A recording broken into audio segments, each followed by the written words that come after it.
Marcos, chapitre 10. Et s'étant levé, il se rend dans le territoire de la Judée, au-delà du Jourdain. Et de nouveau des foules s'assemblent auprès de lui, et de nouveau, selon sa coutume, il les enseignait. Et les pharisiens, s'étant approchés, lui demandèrent, pour le tenter, s'il est permis à un homme de répudier une femme. Mais répondant, il leur dit, « Que vous a ordonné Moshe ?» Et ils dirent, « Moshe a permis d'écrire une lettre de divorce et de répudier. » Et Yahushua répondant, leur dit, « C'est à cause de la dureté de votre cœur qu'il a écrit pour vous ce commandement. » Mais dès le commencement de la création, Elohim les fit mâles et femelles. À cause de cela, l'homme quittera son père et sa mère et se joindra à sa femme, et les deux ne seront qu'une seule chair. Ainsi, ils ne sont plus deux, mais une seule chair. Que l'homme donc ne sépare pas ce qu'Elohim a mis ensemble sous un joug. Et dans la maison, ses disciples l'interrogèrent de nouveau sur le même sujet. Et il leur dit, « Celui qui aura répudié sa femme et en aura épousé une autre, commet un adultère contre elle. Et si une femme répudie son mari et en épouse un autre, elle commet l'adultère. » Et on lui apporta des petits-enfants afin qu'il les touche. Mais les disciples réprimandèrent d'une manière tranchante ceux qui les apportent. Mais Yahushua, voyant cela, fut indigné et leur dit, « Laissez venir à moi les petits-enfants, et ne les en empêchez pas, car le royaume d'Elohim appartient à ceux qui leur ressemblent. Amen, je vous le dis, quiconque ne recevra pas comme un petit enfant le royaume d'Elohim, il n'y entrera pas. » Et les ayant pris dans ses bras, il les bénit en posant les mains sur eux. Et en sortant sur la route, un homme accourut et se mit à genoux devant lui. Il lui fit cette demande. « Bon docteur, que dois-je faire pour hériter la vie éternelle ?» Et Yahushua lui dit, « Pourquoi m'appelles-tu bon? Nul n'est bon, excepté un seul, Elohim. Tu connais les commandements. Ne commets pas d'adultère. N'assassine pas. Ne vole pas. Ne dis pas de faux témoignages. Ne fais aucun tort à personne. Honore ton père et ta mère. » Et répondant, il lui dit, « Docteur, j'ai gardé toutes ces choses dès ma jeunesse. » Mais Yahushua, l'ayant regardé, l'aima, et lui dit, « Il te manque une chose. Va, et vends tout ce que tu as, et donne-le aux pauvres, et tu auras un trésor dans le ciel. Et viens, et suis-moi, en te chargeant de la croix. » Mais affligé de cette parole, il s'en alla tout triste, parce qu'il avait de nombreuses propriétés. Et Yahushua, ayant regardé autour de lui, dit à ses disciples qu'il est difficile à ceux qui ont des richesses d'entrer dans le royaume d'Elohim. Et les disciples furent effrayés par ces paroles. Mais Yahushua, reprenant la parole, leur dit, « Enfants, qu'il est difficile à ceux qui se confient dans les richesses d'entrer dans le royaume d'Elohim. Il est plus facile à un chameau de passer par le trou d'une aiguille qu'à un riche d'entrer dans le royaume d'Elohim. » Mais ils furent encore plus choqués, et ils se dirent les uns les autres, « Et qui peut être sauvé ?» Mais Yahushua, les ayant regardés, leur dit, « Pour les humains, cela est impossible, mais non, pas pour Elohim, car tout est possible pour Elohim. » Et Pétros se mit à lui dire, « Voici, nous avons tout quitté et nous t'avons suivi. » Et répondant, Yahushua dit, « Amen, je vous le dis. Il n'est personne qui, ayant quitté à cause de moi et de l'Évangile, maison, ou frère, ou sœur, ou père, ou mère, ou femme, ou enfant, ou terre, ne reçoivent maintenant, en ce temps-ci, au centuple, des maisons, des frères, des sœurs, des mères, des enfants et des terres, avec des persécutions, et dans l'âge à venir, la vie éternelle. Mais beaucoup des premiers seront les derniers, et beaucoup des derniers seront les premiers. Or, ils étaient en chemin, montant à Jérusalem, et Yahushua allait devant eux. Et ils étaient effrayés, et en le suivant, ils avaient peur.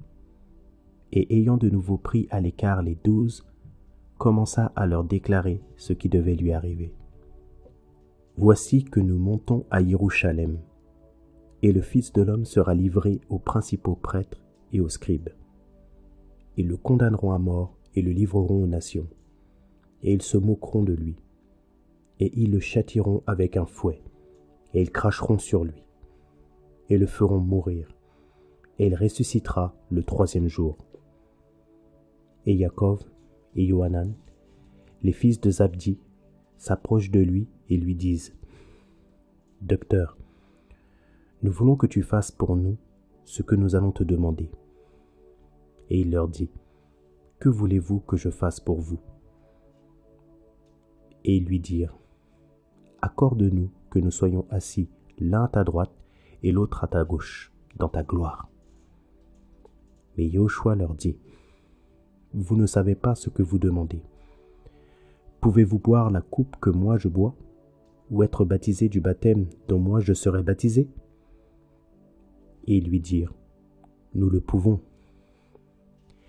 Et Yahushua leur dit : « En effet, vous boirez la coupe que moi je bois, et vous serez baptisés du baptême dont moi je serai baptisé.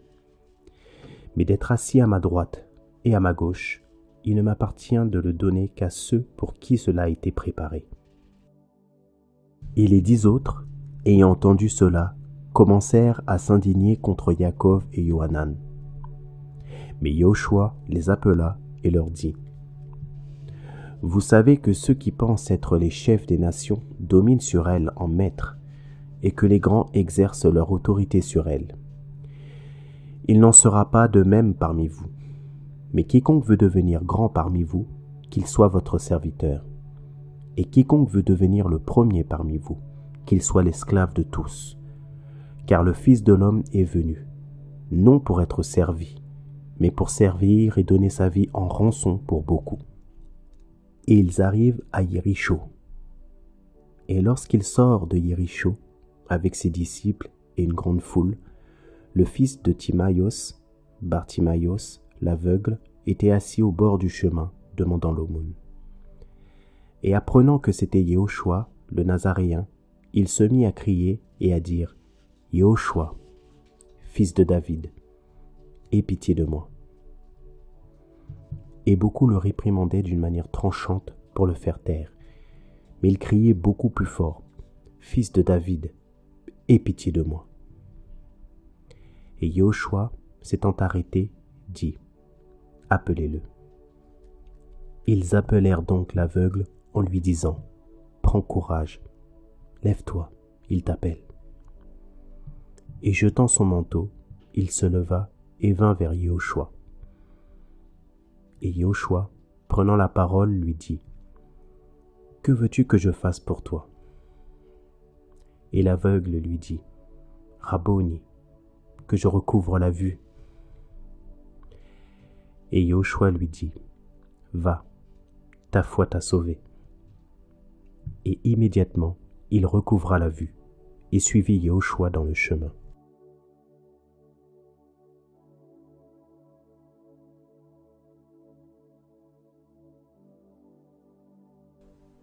Marcos, chapitre 11.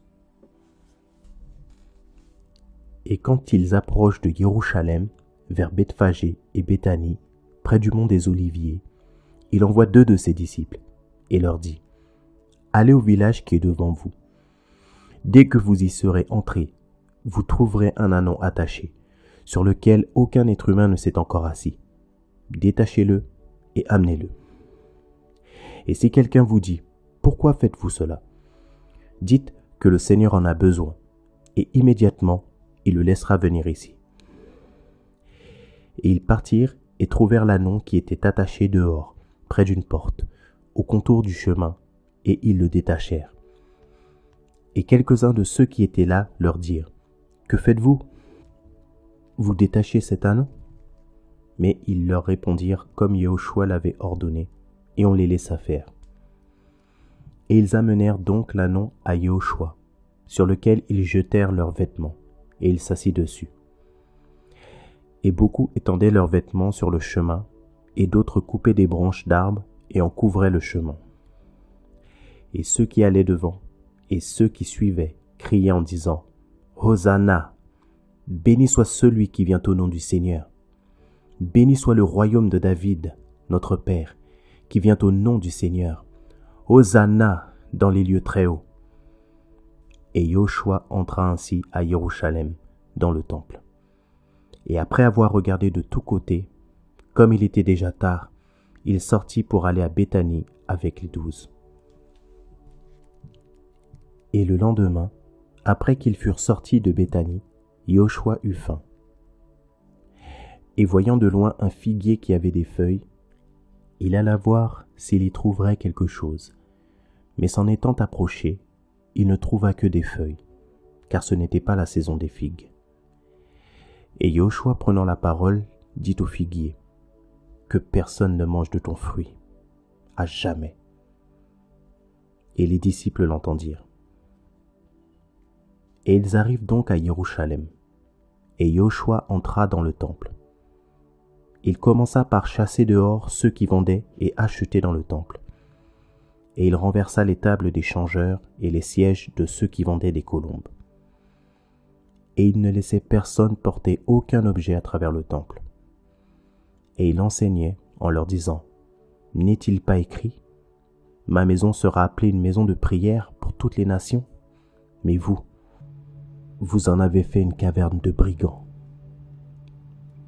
Et les scribes et les principaux prêtres, l'ayant entendu, cherchaient comment le détruire, car ils le craignaient, parce que toute la foule était choquée par sa doctrine. Et le soir étant venu, il sortit de la ville. Et le matin, comme il passait, ils virent le figuier devenu sec dès les racines. Et Pétros, se souvenant, lui dit, « Rabbi, voici le figuier que tu as maudit a séché. » Et Yahushua, répondant, leur dit, « Ayez foi en Elohim. Amen. Car je vous dis que quiconque dira à cette montagne, sois enlevé et jeté dans la mer, et qui n'aura pas douté en son cœur, mais qui croit que ce qu'il dit arrivera, ce qu'il dit se fera pour lui. C'est pourquoi je vous dis, tout ce que vous demanderez en priant, croyez que vous le recevez, et cela sera pour vous. Et quand vous êtes debout pour offrir des prières, si vous avez quelque chose contre quelqu'un, remettez-lui, afin que votre Père qui est dans les cieux vous remette aussi vos fautes. Mais si vous ne remettez pas, votre Père qui est dans les cieux ne vous remettra pas aussi vos fautes. » Et ils viennent de nouveau à Jérusalem. Et comme il marchait dans le temple, les principaux prêtres, les scribes et les anciens viennent à lui, et lui disent, « Par quelle autorité fais-tu ces choses?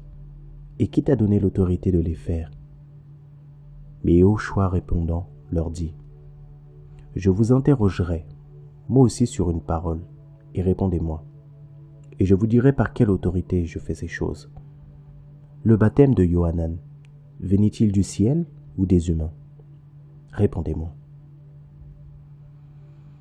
Et ils raisonnaient entre eux en disant, « Si nous disons du ciel, il nous dira, pourquoi donc ne l'avez-vous pas cru? Et si nous disons des humains, nous avons à craindre le peuple, car tous considéraient que Yohanan était vraiment un prophète. » Et répondant à Yahushua, ils disent, « Nous ne savons pas. » Et Yahushua répondant leur dit, « Moi non plus, je ne vous dis pas par quelle autorité je fais ces choses. »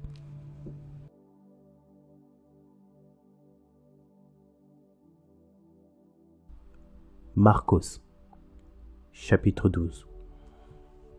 Et il se mit à leur parler en parabole. Un homme planta une vigne, et mit autour une clôture, et creusa une fosse pour un pressoir et bâtit une tour. Et il la laissa en location à des vignerons et partit pour un pays lointain. Et au temps favorable et opportun, il envoya un esclave vers les vignerons pour recevoir des vignerons le fruit de la vigne. Mais s'étant saisis de lui, ils le battirent et le renvoyèrent à vide. Et il envoya de nouveau un autre esclave vers eux. Ils lui jetèrent des pierres, le frappèrent à la tête et le renvoyèrent après l'avoir déshonoré. Et il en envoya de nouveau un autre qu'ils tuèrent en effet, et beaucoup d'autres, et ils battirent les uns et tuèrent les autres. Ayant donc encore un fils unique, son bien-aimé, il l'envoya, lui aussi vers eux, le dernier, en se disant, « Ils respecteront en effet mon fils. » Mais ces vignerons se dirent entre eux, « Puisque celui-ci est l'héritier, venez, tuons-le, et l'héritage sera à nous. » Et l'ayant saisi, ils le tuèrent et le jetèrent hors de la vigne. Que fera donc le maître de la vigne? Il viendra et fera périr ses vignerons, et donnera la vigne à d'autres. N'avez-vous pas lu cette écriture? La pierre qu'ont rejetée ceux qui bâtissaient est devenue la principale de l'angle. C'est par le Seigneur qu'elle est devenue, et elle est merveilleuse à nos yeux. Et ils cherchaient à se saisir de lui, mais ils craignirent la foule, car ils avaient compris que c'était contre eux qu'il avait dit cette parabole, et le laissant, ils s'en allèrent. Et ils envoient quelques-uns des pharisiens et des hérodiens auprès de lui afin de le surprendre par ses discours. Et ils viennent lui dire, « Docteur, nous savons que tu es véritable et que tu ne te soucies de personne, car tu n'as pas d'égard à l'apparence des gens, mais tu enseignes la voie d'Élohim selon la vérité. Est-il permis de payer le tribut à César ou non? Le paierons-nous ou ne le paierons-nous pas? » Mais lui, connaissant leur hypocrisie, leur dit, « Pourquoi me tentez-vous? Apportez-moi un denier, afin que je le voie. » Et ils lui en apportèrent. Et il leur dit, « De qui porte-t-il l'image et l'inscription? » « De César, lui répondirent-ils. Et Yoshua répondant, leur dit, « Rendez à César ce qui est à César, et à Élohim ce qui est à Élohim. » Et ils furent remplis d'admiration pour lui. Et les Sadducéens, qui disent qu'il n'y a pas de résurrection, viennent vers lui. Et ils l'interrogeaient en disant, « Docteur, voici ce que Moshe nous a prescrit. Si le frère de quelqu'un meurt et laisse sa femme sans avoir d'enfant, son frère épousera sa veuve et suscitera une postérité à son frère. Il y avait 7 frères, dont le premier prit une femme et mourut sans laisser d'enfant. Or le deuxième la prit et mourut sans laisser de postérité. Il en fut de même du troisième, et les 7 l'épousèrent sans laisser de postérité. Après eux tous, la femme mourut aussi. À la résurrection, donc, quand ils seront ressuscités, duquel d'entre eux sera-t-elle la femme? Car les 7 l'ont eue pour femme. » Et Yoshua répondant, leur dit, « N'est-ce pas à cause de ceci que vous vous égarez? C'est que vous ne connaissez pas les Écritures, ni la puissance d'Élohim. Car lorsqu'il ressuscite d'entre les morts, ils ne se marient ni ne donnent en mariage, mais ils sont comme les anges qui sont dans les cieux. Et quant aux morts et à ceux qu'ils ressuscitent, n'avez-vous pas lu dans le livre de Moshe comment Élohim lui parla dans le buisson en disant « Je suis l'Élohim d'Abraham et l'Élohim de Yitzhak et l'Élohim de Yaakov » Or, il n'est pas l'Élohim des morts, mais l'Élohim des vivants. Vous donc, vous vous égarez grandement. Mais un des scribes qui les avait entendus discuter, voyant qu'il leur avait bien répondu, s'approcha de lui et lui demanda « Quel est le premier de tous les commandements ?» Mais Yoshua lui répondit « Le premier de tous les commandements est: écoute Israël, le Seigneur, notre Elohim, le Seigneur est un. Et tu aimeras le Seigneur ton Elohim de tout ton cœur, de toute ton âme, de toute ta pensée et de toute ta force. C'est là le premier commandement. Et le second qui lui est semblable: tu aimeras ton prochain comme toi-même. Il n'y a pas d'autre commandement plus grand que ceci. Et le scribe lui dit: Docteur, tu as bien dit selon la vérité qu'Elohim est un, et qu'il n'y en a pas d'autre que lui, et que l'aimer de tout son cœur, de toute son intelligence, de toute son âme, et de toute sa force, et d'aimer son prochain comme soi-même, c'est plus que tous les holocaustes et les sacrifices. Et Yahushua, voyant qu'il avait répondu prudemment, lui dit: tu n'es pas loin du royaume d'Elohim. Et personne n'osait plus l'interroger. Et Yahushua, enseignant dans le temple, prit la parole et dit: comment les scribes disent-ils que le Machia est le fils de David? Car David lui-même a dit par le Saint-Esprit: le Seigneur a dit à mon Seigneur: assieds-toi à ma droite, jusqu'à ce que j'aie mis tes ennemis pour le marchepied de tes pieds. David lui-même donc l'appelle Seigneur.